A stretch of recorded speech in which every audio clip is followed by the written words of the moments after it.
Hey guys, what I'd like to do in this video is talk about the monetization of YouTube, the financial side of YouTube, and the sustainability of being a YouTuber.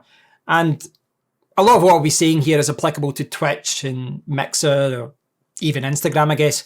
And I want to talk about the misconception that people on YouTube are making a lot of money, because the reality is that they're not. Now, I don't want this video to be viewed as a complaint, or I don't want to be too negative, but consider this a reality check, because I do think there's a lot of people who wrongly think that top YouTubers are making a ton of money, but it's not the case. Now, I can draw parallels with this with something like boxing, where Floyd Mayweather makes hundreds of millions of dollars, but most boxers struggle to make ends meet.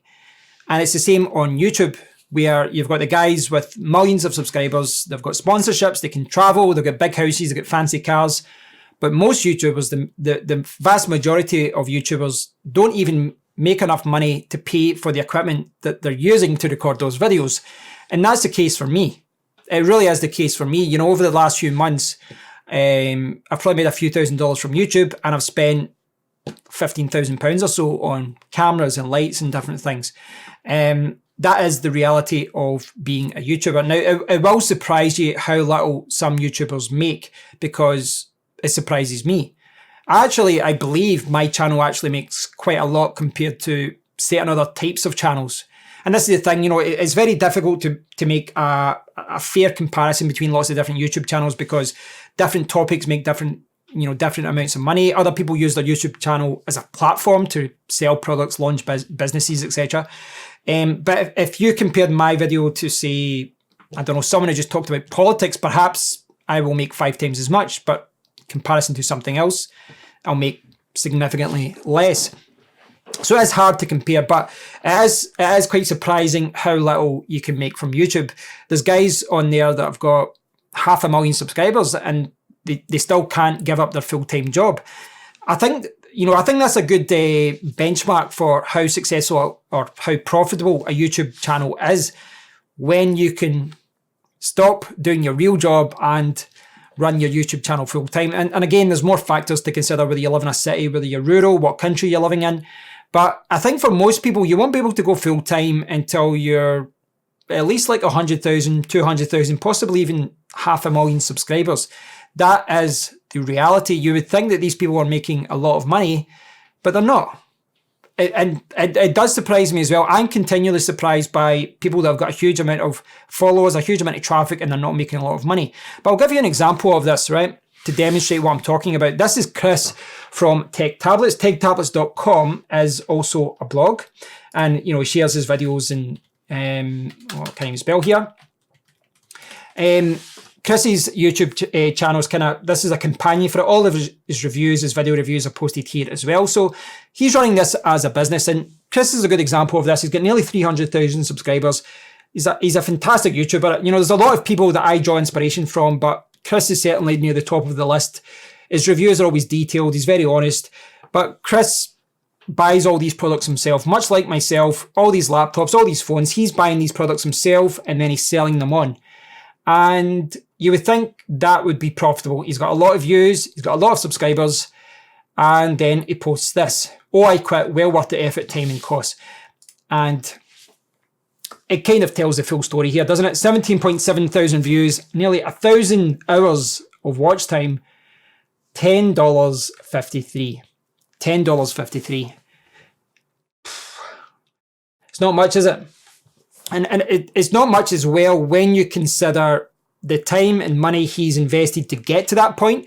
But even just looking at this video on its own, isolate this video and what he's did to produce this video. He spent, I don't know how much he spent on this, $500, $1,000 on this laptop. He may get a few different videos out of this as far as the review goes, etc.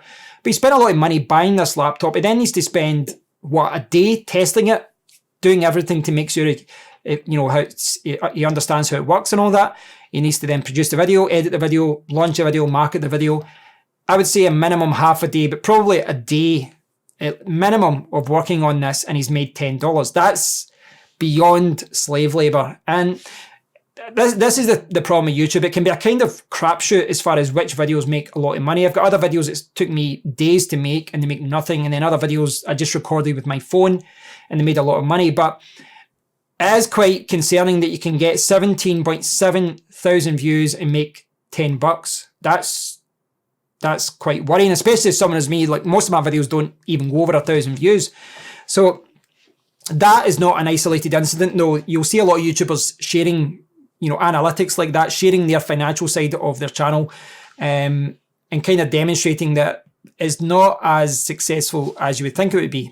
And again, I'm not trying to be negative. I'm not trying to be too negative about this, and I'm not going anywhere. I love YouTube. I do it for the passion more than anything else. I enjoy the creative process of, just creating videos, creating content. But the reality is that it's an expensive thing to do. It's an expensive hobby. And it is going to be a long time before you reach a level where you can make a lot of money to, do it full time. And I get emails every single week. A lot of people are just begging, like, oh, send me this, send me that. And you're like, what do you mean send you? They want me to send them a laptop. Literally, they want me to send them a laptop. But I think a lot of people have got misconceptions as to how much people make. Now, I personally am not a big fan of the whole donation thing, as far as, I've shared things like this on social media, people begging for money on Twitch. I'd rather give up than do that. But the reality is that it's an expensive game. You have to spend a lot of money on equipment, and it will, this is perhaps why a lot of people drop out. This is perhaps why people burn out.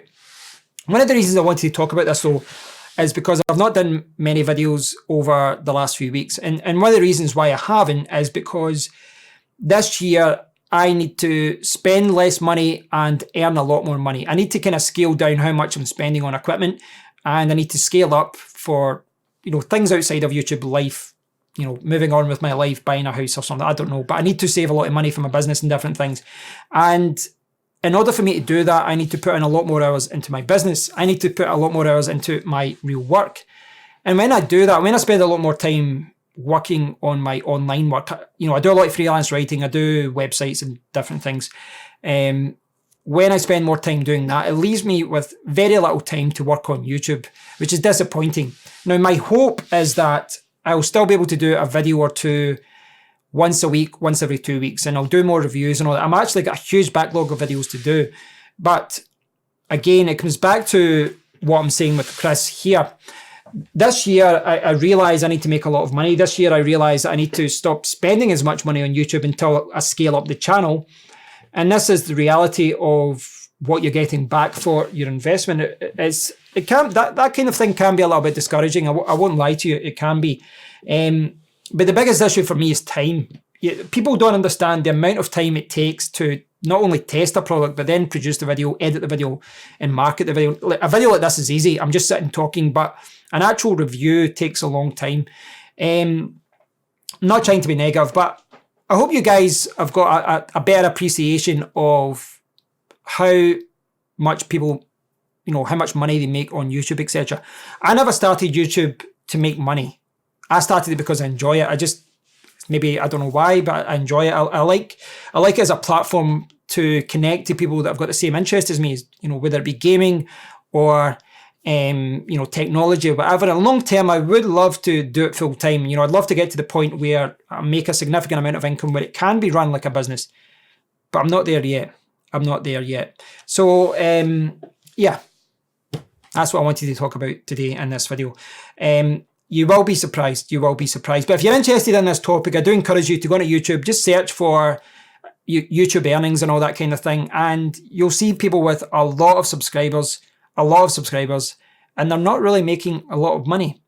It's surprising. It is surprising. Thanks for watching, guys. I hope you've enjoyed this video. I'd love to hear your comments on this, your view on this. So please do leave a comment below, and I'll speak to you all very soon. Take care.